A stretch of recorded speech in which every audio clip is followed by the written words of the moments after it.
ครับทั้งนี้โครงการคนละครึ่งพลัดต่างจากคนละครึ่งแบบเดิม5พลัดได้แก่เพิ่มช่วงอายุขยายช่วงอายุตั้งแต่16ปีสามารถเข้าร่วมโครงการได้เพิ่มวงเงินใช้จ่ายรัฐเติมเพิ่มจาก150บาทต่อวันเป็น200บาทต่อวันเพิ่มสิทธิสร้างแรงจูงใจผู้อยู่ในระบบภาษีได้ 2,400 บาทเพิ่มโอกาสให้โอกาสคนตัวเล็กร้านค้าไมโคร SME เข้าร่วมโครงการได้เพิ่มทักษะส่งเสริมให้ร้านค้าพัฒนาทักษะอัพสกิลรีสกิลในระยะต่อไปถนอมสีแก้วเลิศสวทฝังรายงานจบข่าวอรัญญาชมชื่นอ่านรับฟังข่าวครั้งต่อไปเวลา 10 นาฬิกาค่ะ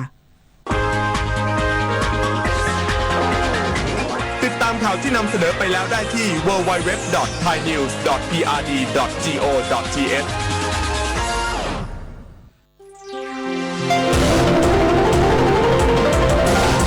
วิทยุแห่งประเทศไทย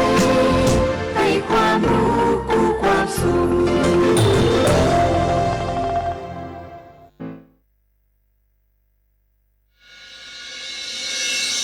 สถานีวิทยุกระจายเสียงแห่งประเทศไทยจังหวัดเชียงใหม่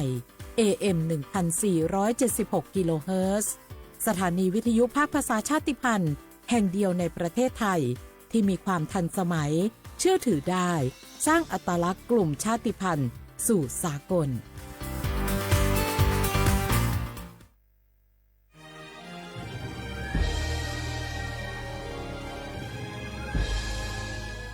เกิดเป็นคนไทยเติบโตบนผืนแผ่นดินไทยจงภูมิใจในความเป็นไทยชาติไทยเรานั้นนับเป็นชาติที่มีความเป็นมาเก่าแก่ยาวนานเรามีภาษาวัฒนธรรมและมีสิ่งต่างๆที่เป็นเอกลักษณ์ให้เราได้ภาคภูมิใจในความเป็นคนไทยเราควรเห็นคุณค่าและมีความรักชาติหวงแหนแผ่นดินอันเป็นมรดกของบรรพชน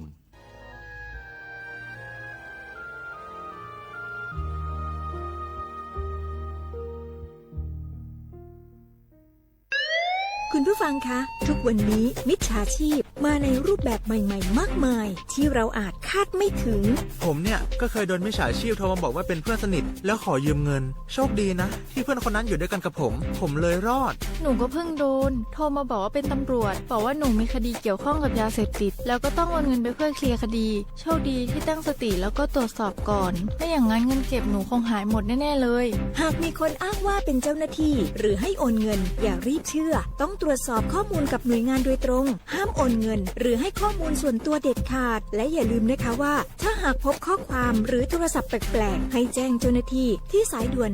191หรือ1599เพื่อช่วยกันป้องกันและหยุดยั้งมิจฉาชีพค่ะร่วมด้วยช่วยกันเฝ้าระวังภัยรู้ทันมิจฉาชีพเพื่อความปลอดภัยของทุกคนด้วยความปรารถนาดีจากสำนักงานประชาสัมพันธ์ที่3กรมประชาสัมพันธ์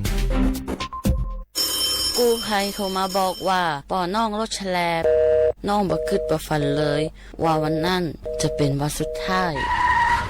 ร้อยปันเหตุการณ์หลากหลายความสูญเสียบนท้องถนนบ่มีระยะปลอดภัยสำหรับคนบ่ใส่หมวกกันน็อก 69% หมวกกันน็อกช่วยลดความรุนแรงของการบาดเจ็บศีรษะและสมอง 39% หมวกกันน็อกช่วยลดความเสี่ยงในการเสียชีวิตของคนขับและคนซ้อนท้ายปีครับน้องขอให้ปีขี่รถปลอดภัยถูกวินัยจราจรใส่หมวกกันน็อกทุกครั้งตัวนะครับอย่าปล่อยให้คำขอนี้เป็นแค่ลมปากมาร่วมใจกันลดอุบัติเหตุความสูญเสียโดยการใส่หมวกกันน็อกบอกว่าจะขับตั้งใกล้ตั้งไกลเพื่อลดความเสี่ยงเพิ่มความปลอดภัยให้กับตัวเฮาและก็คนที่เฮาฮักตัวนะครับด้วยความปรารถนาดีจากสำนักงานประชาสัมพันธ์ที่3กรมประชาสัมพันธ์ฝนตกหนักน้ำท่วมภัยธรรมชาติที่เราหลีกเลี่ยงไม่ได้แต่เราสามารถเตรียมตัวให้พร้อมเพื่อความปลอดภัยของทุกคนในครอบครัวได้ก่อนน้ำมาเตรียมตัวให้พร้อมเก็บของสำคัญขึ้นที่สูงเช่นเอกสารสำคัญเงินสดและสิ่งของจำเป็นอื่นๆและถ้าหากบ้านอยู่ในพื้นที่เสี่ยงให้ติดตามข่าวสารจากทางราชการอย่างใกล้ชิดเตรียมไฟฉายแบตเตอรี่สำรองวิทยุสื่อสารและยาสามัญประจำบ้านไว้ให้พร้อมและอย่าลืมตรวจสอบเส้นทางอพยพที่ใกล้ที่สุดด้วยขณะเกิดน้ำท่วมอย่าเดินฝ่าน้ำที่ไหลแรงหลีกเลี่ยงการสัมผัสกระแสไฟฟ้าและหากต้องอพยพ ให้ปฏิบัติตามคำแนะนำของเจ้าหน้าที่อย่างเคร่งครัดเมื่อภัยผ่านพ้นตรวจสอบความเสียหายของบ้านและทำความสะอาดเพื่อป้องกันโรคที่มากับน้ำท่วมเตรียมตัวให้พร้อมก่อนภัยมาถึงเราจึงจะปลอดภัยด้วยความปรารถนาดีจากสำนักงานประชาสัมพันธ์ที่ 3 กรมประชาสัมพันธ์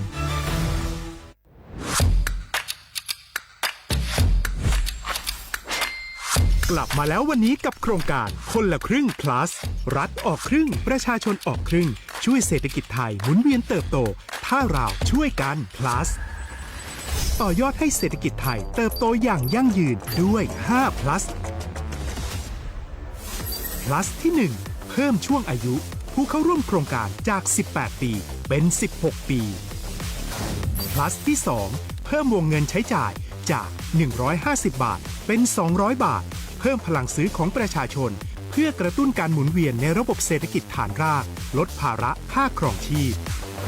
plus ที่ 3 เพิ่มสิทธิพิเศษด้วยการดูแลผู้ที่อยู่ในระบบภาษีให้ได้รับสิทธิพิเศษมากขึ้นเพื่อสร้างแรงจูงใจ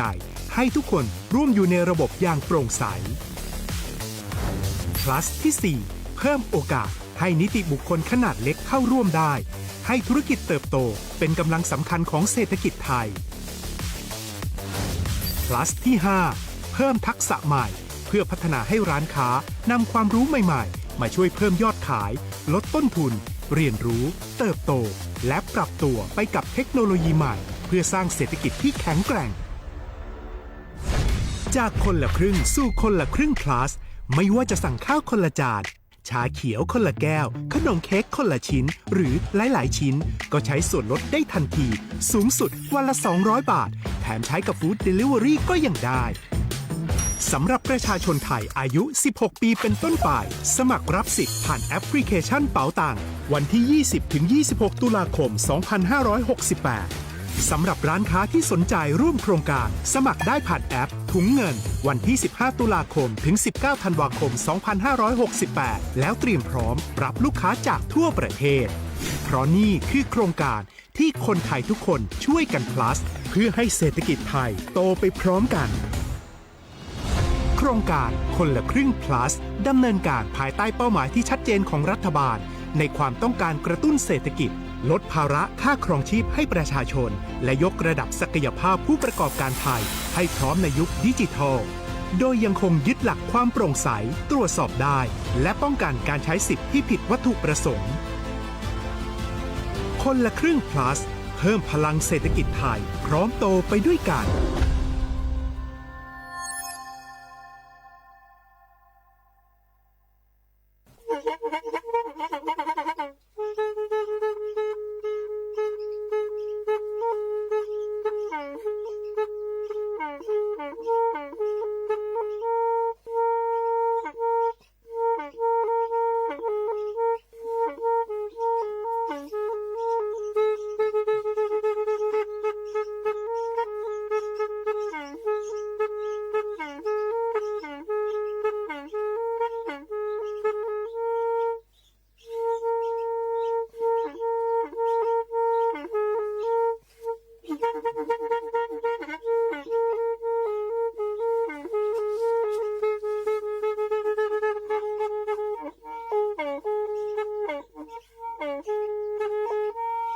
แทอี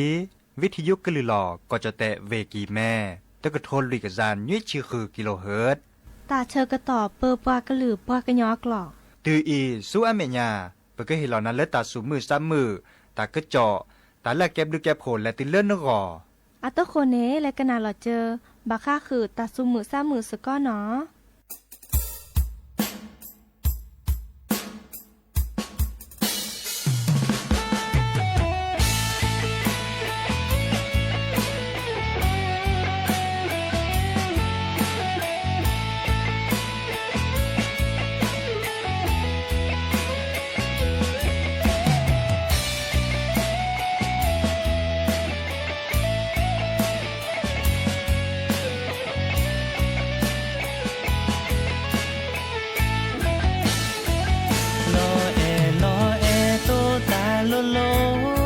นักลูโจ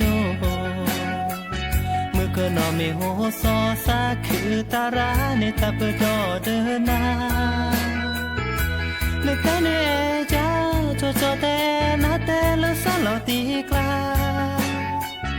te na te ga no sa da ne ke te ya te ga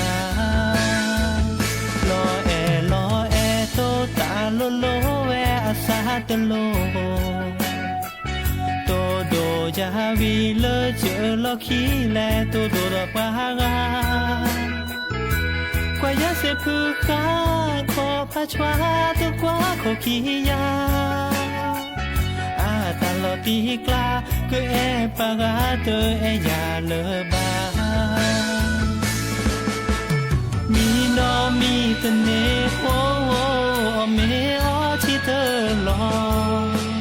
cho mo le cho mo ke no ba chi mu ke no me ho so ta pi no ye te se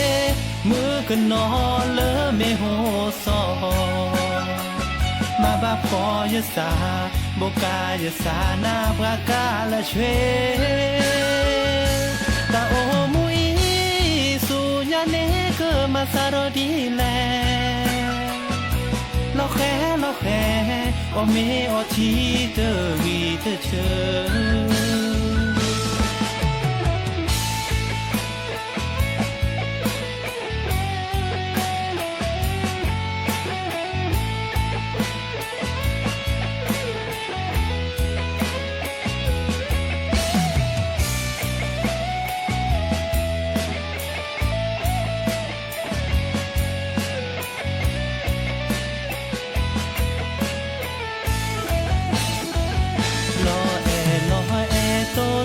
te lo yo te na ma plu cho mu ko no me ho so yo sa phra to do to bu ba yo sa ha go yo ho ko phra nu e kha phra yo se bu fe to ba le je ko chu ke che ka ba mi no mi te ne ho me chi te lo cho mo le cho mo ke no ba chi mu ke no me ho so sa ti no ye te se mu ke no le me ho so ma ba po ye sa bo ka ye sa na ba ka le shwe ta o mu i su nya ne ke ma sa ro di le lo khe o me o chi te wi te che sa pi no ye te se mu ke no le me ho so ma ba po ye sa bo ka ye sa na pa ka la chwe ta o mu i su nya ne ke ma sa ro di le lo khe o me o chi te wi te che sa pi no ye te se bu ke no le me ho so ma ba po ye sa bo ka ye sa na pa ka la chwe ta o mu i su nya ne ke ma sa ro di le lo khe o me o chi te wi te che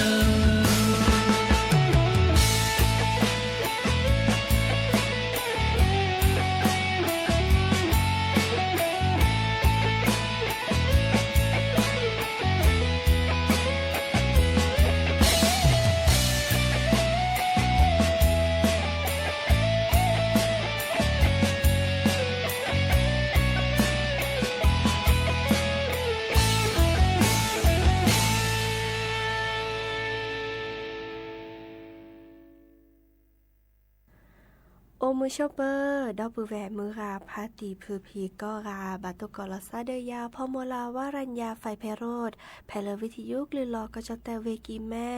สวทเชียงใหม่ต่ออีนอกกันนาดอกปลากว่าดอกปลาเซแพลวิทยุคลื่น AM ตุกโทลุยกยานนุ้ยคือกิโลเฮิรตซ์วิทยุโคกที่วัดจันทร์ FM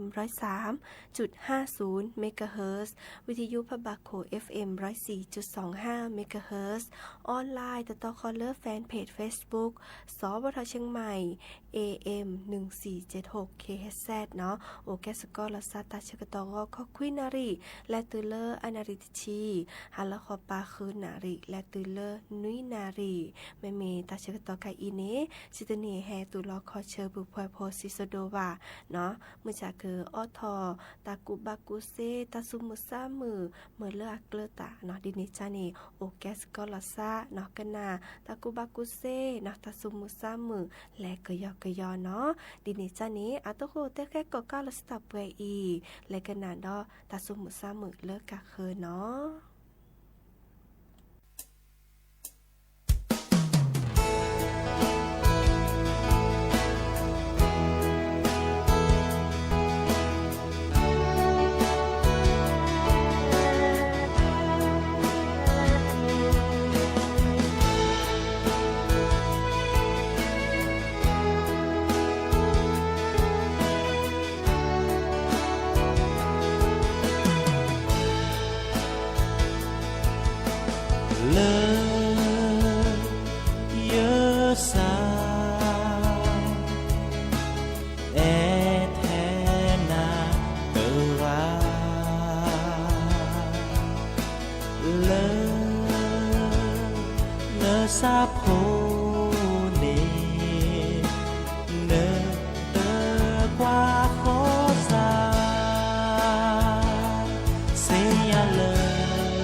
ก็ชั่วโมงหน้า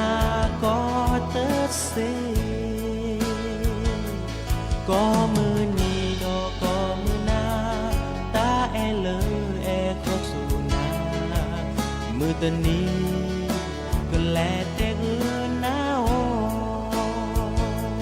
เสียเลยเนอเตอแอซาอย่าถือพลาอย่าสาตะเสียเลยเธอเอยาอย่าสาโพเนอานาเกก็สาเปโน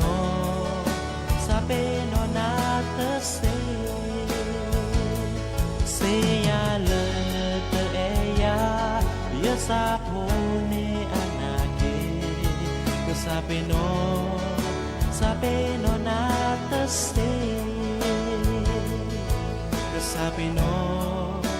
Sapeno nata se Sina preni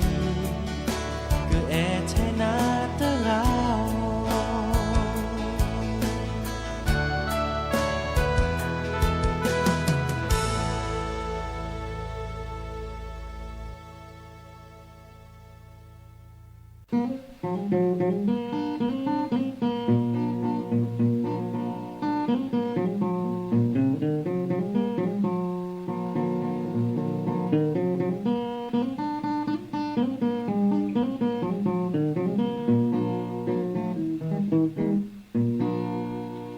โนบายเทนาเตกา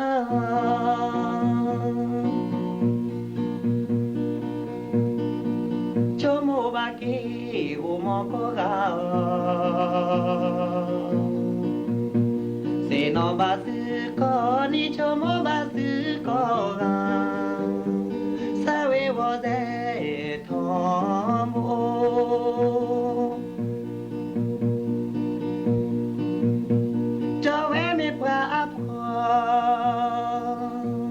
no e asate ne jo I abu de do ku to ke ve di ta o mu te ge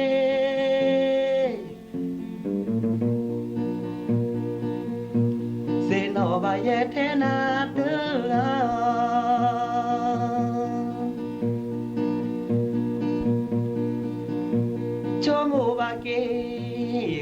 ko ga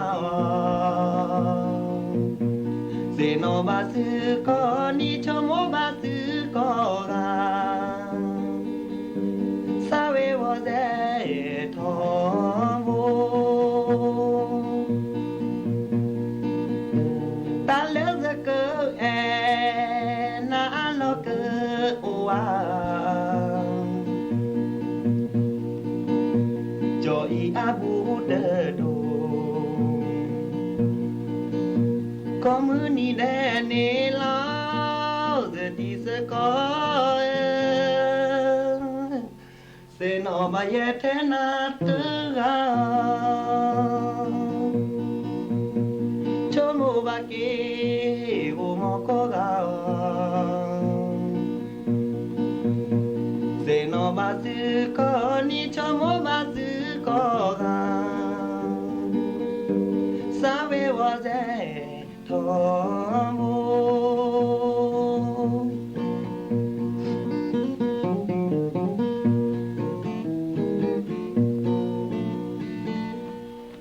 หากกันนานเราตะกะจอตาบ่บาเนาะดิซอเลอร์ตาพิตามมาโครงการคนละครึ่ง plus ดิซอเลอร์กระดุปกาเกอเฮรอเพิกแควมือสัวเนาะดิซอตัวเจอมาเจอบาคาเดอตาเปื่อตานี้เดอดิซอเลอร์เกอมือปลาชุลมีชุลซาเนาะแพเลอร์แอปพลิเคชันเป่าตังเริ่มมือนี้มือซอคิชิตือเลอมือนี้มือซอคิชิคือลาตุลาคมนี่ขี้โทยกยาคือชิโคเนาะเดออีกานี้มีปลาเลอเกิดชุลมีชุลศาสเซนีบามีปลาเจ้าแต่โพเนาะนี่ดิชีคือนี่ทอเสื้อพอโคเดอมีปลาเลอสัวหมอบัตรสวัสดิการแห่งรัฐบาเนาะดิซอเลนั่นแหละคือเอาตาเบอร์ตาก็เหมือนลานี้เดอบาลอเตเห็นหรอเนาะดิซอเลบัตรสวัสดิการแห่งรัฐนี่ปลาดุปปลาเฮรอเจเดแวเนาะดิซอเลเกิดเมื่อเรื่องนึงแลสัวหมอเดเวลเลอร์บัตรสวัสดิการแห่งรัฐปูนี้เนาะอีคาเดอดิซอเลเลกาเนาะนึกแควไม่โอดนึกแก้ชุลมีชุลศักกว่าเนาะมือนี้มือซอคิชิตือเลมือนี้มือซอคิชิคือลาตุลาคมเนาะนี่กี้กะโทยกะยาคือชิโกเพียกะตืออี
นสีญาปะมะเลมาก้าวตามูตาจวยเนกบาตาจิญอดีแลตะจาแล มาเก้าก็สิปลือเฮโรอีนก็บาตาจิญอดื้อนึแล้วข้อปูพลูโจบาตาจิญอชูก็เตอตื้อแล้วก็บาตามาซีดอก็บาตาอ๋อเลาะอาเซลุยชีตื้อเลอแจก็แกวมากาออปีกบาดื้อนึแล้วขอปูที่นี่ตือเลตะชิแซนี่เดกบาตาอ๋อเลาะอาเซคีชีตือเลตะกึกแกวอาเซแซชีแอบทีประกอบแต่มาบาคาตามูตาจวยที่เลิกปะมะเลมาก้าวตามูตาจวยนี่แต่สิญานี่เบอร์โทรศัพท์เตอเซขอคือเลือดใครก็เตอตาเชื่อมือลาเกแฮเลอศูนย์อำนวยการป้องกันและปราบปรามยาเสพติดจังหวัดเชียงใหม่ไอ้เขาจะเตะกันนั้นอาจจะปลุกอยู่แต่เจ็บอยู่เตะกันดีจะปะอุเลื่อนยันเนี่ยจะจบปาเวมอนจบปาเวaku ne de kokle otua la copangan ya ta pomu nui ga da ata pale te ku le kokle kle da da te ku ne te nei ne ke bi kai udi le ko ku polo lo da madase ba ku ne da hola pomu le mi le ku ne da copo ke ga kena kon da ta copa pomu nui ga ne amen ne tinya le kokle ko ola baca da copo ke le porki bla da le vetule de retine kokle tilum halo kokle puto ti kokle puto da ada kokle de ne plate clean ne te se ba kokle ka neจะชั่วโมงปราพษาดิซอลคินตาละคิลุยเนาะมันขึ้นไหนต้านี่อากจาไปดากอดเลนินตาเล่แต่คือกว่าที่ก็เลยนี่คิดอยู่พัดดูเนี่ยจุบดูเนี่ยเลือดจอดเตะละเนี่ยอันตาแหลความอยู่เลยจอดเตะนะคิดอยู่เนี่ยก็ไม่ดีละเอียดกว่าเป็นเลยที่ตัวนี้อันนี้ก็ลูกก็เละดีเนี่ยแบบว่าโดกันนาตาโพดิซอลคนที่โพสานตาเดที่โตดาโซกลอมเคดูก็เละแบบเต็มเลยนี่แรงมันติดแล้วเนี่ยเดี๋ยวเป็นแรงก็เจอจะผูกแกเลยข้อจะปาพมุนี้เนี่ยแล้วเนี่ยดีเต็นนี่ก่อนเนี่ยเต็นนี่ก่อนนี่จะปาจะเวนี่ก็เลยดีเนี่ยโอ้เดือดเขียบก็มันนี่อ่ะก็มันนี่บ้ามันแล้วเต็นนี่เนี่ยจะผูกแกเลยมาเจอเนี่ยมาเจอบาจัดเต็นนี่บ้าดีพมุนี้กันเลยมีเลือกคุณเนี่ยอาเบะเจ้าผูกกันเนี่ยก็กลัวแล้วก็เกลเนี่ยแล้วก็เกลเนี่ยไล่คนอย่าไปพมุนี้ดอกปดอซะเราได้เจ้าผูกแกกลัวตาบ้าแล้วเจ้าปาพมุนี้มาดอตกาบ้านเล็กจะปาผมมาได้จะปาผมมุ้ยงานเนี่ยที่เวียนเล็บเราได้มาสิได้จะพูดกันตายเนี่ยก็เกลดีเนี่ยเขาบุตรพระสีดีละอันนี้จะปาผมมือจะปาผมมุ้ยงานเดสีก็เกลดีเดสีตัวเล่นนักการนี่จะปาผมกันเลยว่าเราจะพูดกันนี้ก็เกิดก็จะจะปากันนี่พัติจะปาเทวันดาผมมีสีเดียวจะอุ้มก็ถ้าก็หาก็คนเนี่ยเลดเดตินะได้คอได้ครับเลดเดตินะเลอันเดอร์คืนนี่เดเวดาดีแต่มีแต่พัดเดียวผมมีเลมีเลคือแต่ละนอนนี่ก็เกลไม่ดีกล้ก็เกลกล้อบาดเดพอกว่าพอจู่จอมในทีล้อแต่ละดีเดเวดาดียอดมือปาเตียนาผมเล่นเลยคือนาผมเล่นเลยคือนาผมเล่นเลยคือนาผมเล่นเลยคือ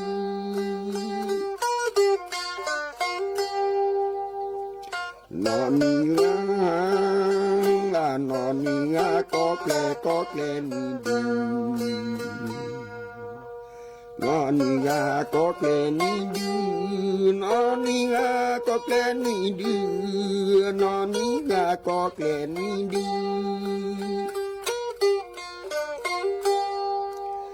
กลอก็เกลก็บาเดโพ โลโกเกลโลมาเดโพโลโกเกลโลมาเดโพกว่าพอจูจอมแม่ที่ลง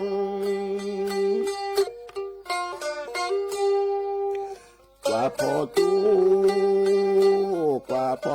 จอมแม่ที่ลง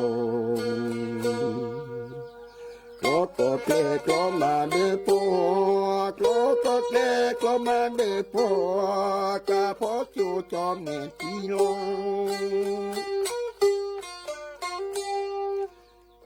ก็แค่ก็มาเด็กว่าพ่อโจจอมแม่ที่รอว่าพ่อโจจอมแม่ที่รอมือพัดเยอะแต่ดะในพงเลยมีเนื้อคือแต่นอนวิกาก็แกล้งวิดีกล้อก็แกล้งกล้อบาดเดือพ่อกว่าพ่อโจจอมแม่ที่รอแต่ดะและเดวิดเซอร์หามเราเนี่ยก็พวกกันดีแต่กันนั้นเราละดูเลย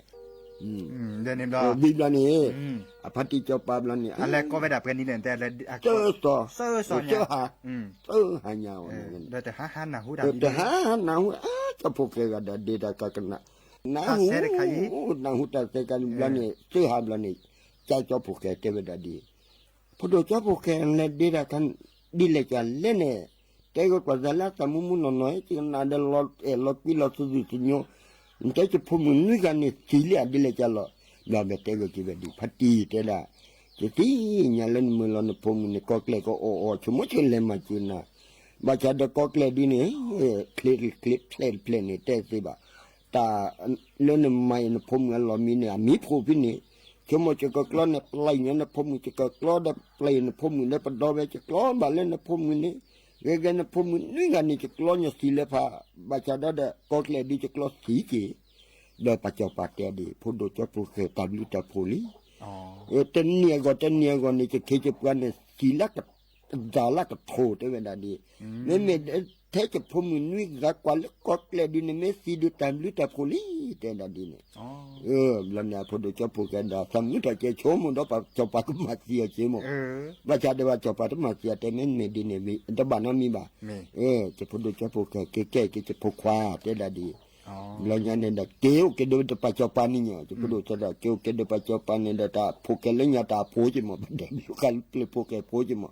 แล้วเด็กกูต่อตาต่อเด็กปัจจุบันก็เล็กทีเนี่ยเรื่องเนี่ยผมนี่ก็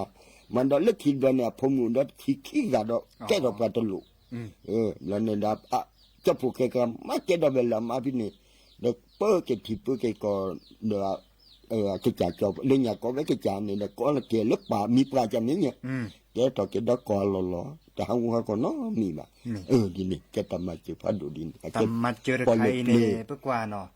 thứ lớp cá xí nè ghê nó để ẩm lướt hồ ổn đồn đó lớp qua đi so ồ cái đã lớp khi đi ta bà cha cha nó bà cha cha nó bà ma phải cứ bám ma chứ phải đồ cái ta đồ ta tệ ghê cái từ là bỏ lớp lên nè thọ mì lo tư chú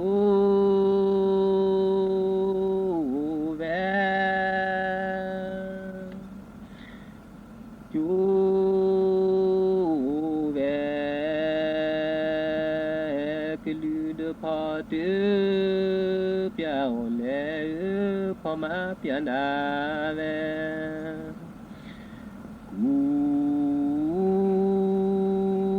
cho lô bê cú chê lê nó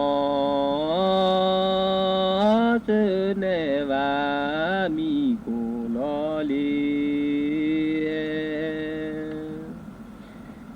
để nhà plô ca cho lư cô lu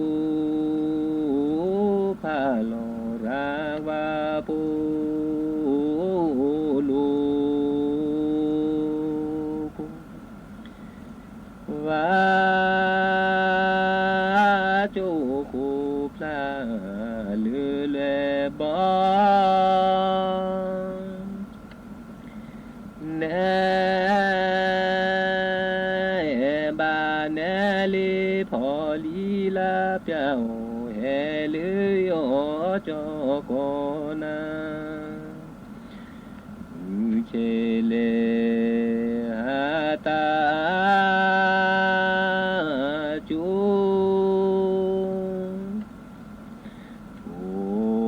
ผู้ปีลาอยู่อยู่ลาเดแม่ที่เดแม่นูอ๋อลือเสผู้โคบาเจบาดอมีก็ผู้บาดอมีก็พอมาตือเนสีตือบลือแม่ตือบีลอก็นาลือดอบาจูเจจูเจพอเจมูพาเลบอบอนดอยแล้วนอแควเสทูบอโจกีจอลาโทโพแปรเมื่อเนปือก็เวซาโอสายอนแยเลลือชีปูเดโมโมโมโมก็นาเลเดโพก็เจอโมมาเจมาโชอีนาโอเจโอจอกว่าโทลุยเปลอเจจอซาเนกจูเนเนเนวาเลเลดูตาลอเปดาลอตบอมีบอเซนอนอโพธิมือโมเจเดดีจอมาลอนา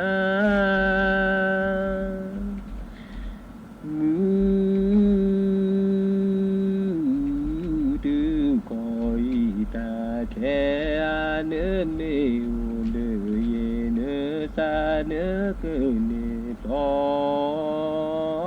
บาเนื้อว่าโอ้ลุยเปลือเลคูดา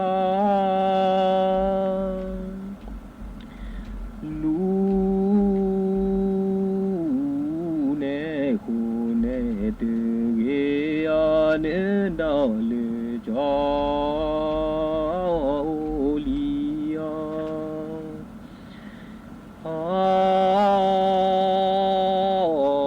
บอตุกรูโมเอเลลจีหูโมเจนยอนเจนยอโมซา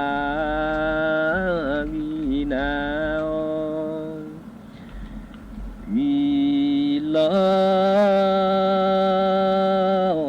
สิโพตโบโพเนื้อดาโอเตยาลูลูเนื้อดาคือดูมาเยโลเอยาเลย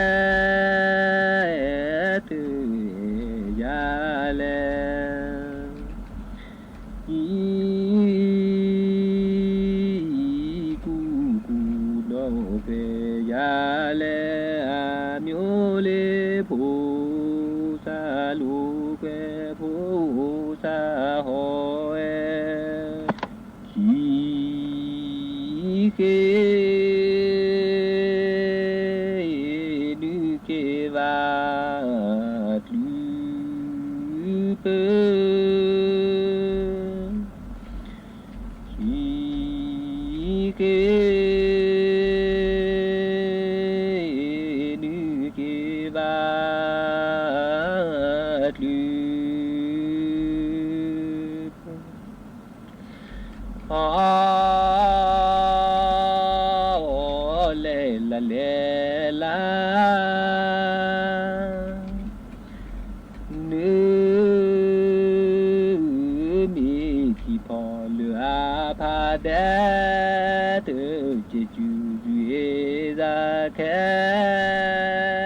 cho đó đã ta na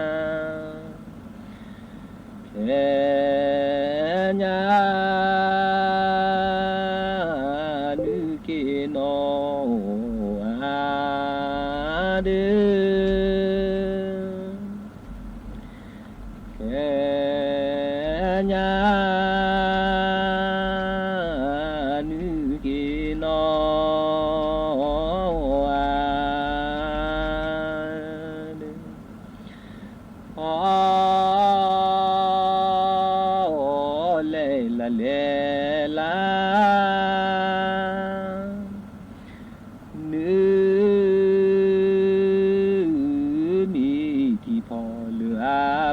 đã từ chỉ chú duy ra khe nhà cho đó đã ta na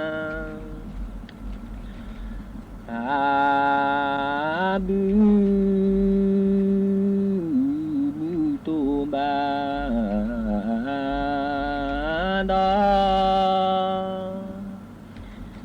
a bu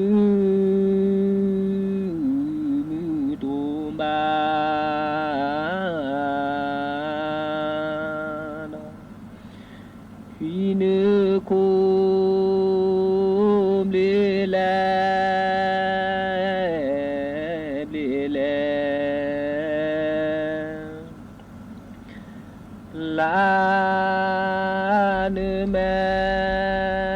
qua lê nữ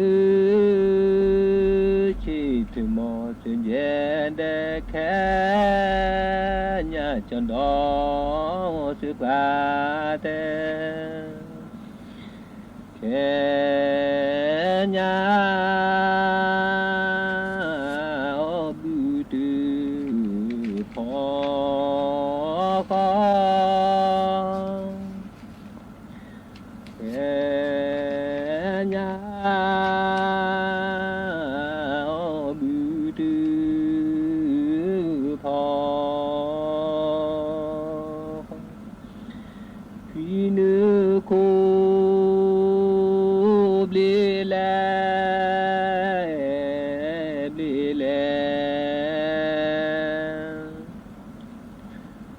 la nữ mẹ qua lê nữ chỉ từ mò từ nhẹ để khẽ nhà cho đó sự ba thế khẽ pha nữ chu khu bò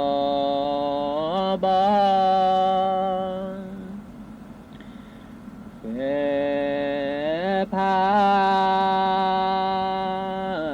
nữ chu khu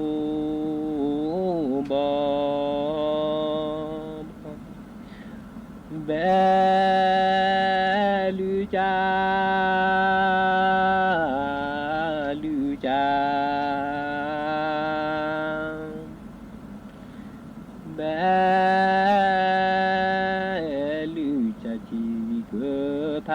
chi nó ta cứ u ra kẻ nhà thu bỏ cứ จอลาเอญาทุบอคือจอลาลือจะจีเกือพาจีนอสาคืออูซาสูแม่ลอแชคูมี